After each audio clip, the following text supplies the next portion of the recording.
Dear students, dear friends, dear newcomers, dear youngsters, dear colleagues, I am Virendra Kumar Sinha, retired Chief Manager, State Bank of India.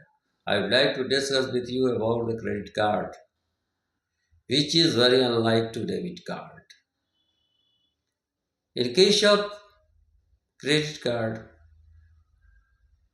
bank issues a specific limit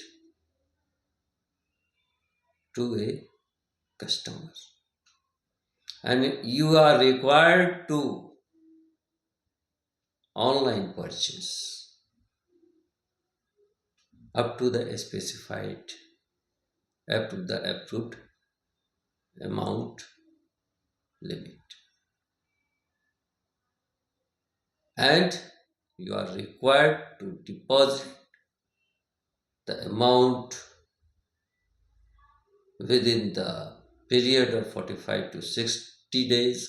Otherwise you have to pay the high rate of interest. So it is very unlike to a debit card you have your own deposit against which you withdraw money. But in case of credit card, you are sanctioned to a specified limit and within which you can utilize the fund for purchase for online shopping. And it must always required to deposit within the due date. दोस्तों, credit card debit card से बिल्कुल अलग है। आप लोग के बीच में हो सकता है ये कन्फ्यूज़न होता हो कि डेबिट कार्ड और क्रेडिट कार्ड में क्या अंतर है। डेबिट कार्ड एकदम अलग चीज़ है। डेबिट कार्ड आप यूज़ करते हैं किस लिए? अपने सेविंग बैंक और करंट अकाउंट से विड्रॉल के लिए यूज़ करते हैं। आपके अकाउंट में जो पैसा होगा वही आप डेबिट कार्ड के द्वारा एटीएम से निकाल सकते हैं या ऑनलाइन परचेज कर सकते हैं। लेकिन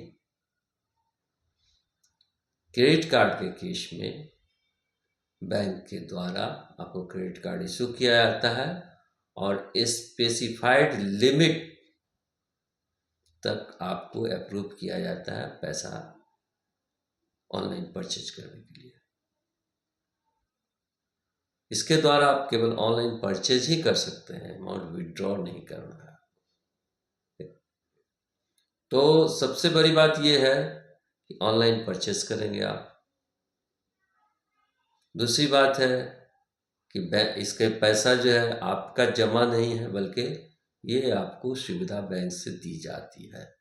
लेकिन इसके साथ शर्तें ये है कि 45 से 60 दिन के भीतर में जो आपका सैंक्शन लिमिट है उसका अमाउंट आप ट्रांसफ़र कर दीजिए क्रेडिट कार्ड में, अन्यथा आपको ड्यू डेट से ऊपर जाने पे बहुत हाई रेट ऑफ इंटरेस्ट पे करना पड़ेगा। अगर आप इसे सही तरह से इस्तेमाल करते हैं तो किसी दिक्कत में नहीं पड़िएगा, लेकिन अगर आप ड्यू डेट से बाहर चले जाते हैं तो आपको बहुत हाई रेट ऑफ इंटरेस्ट देना पड़ेगा। इसकी उपयोगिता ये है कि आपको रिवार्ड पॉइंट मिलता है, ऑफर पॉइंट मिलता है और बिना फंड के आपको एक तरह से बैंक से सुविधा दे दिया जाता है। यही मेन डिफरेंस है डेबिट कार्ड और क्रेडिट कार्ड। धन्यवाद।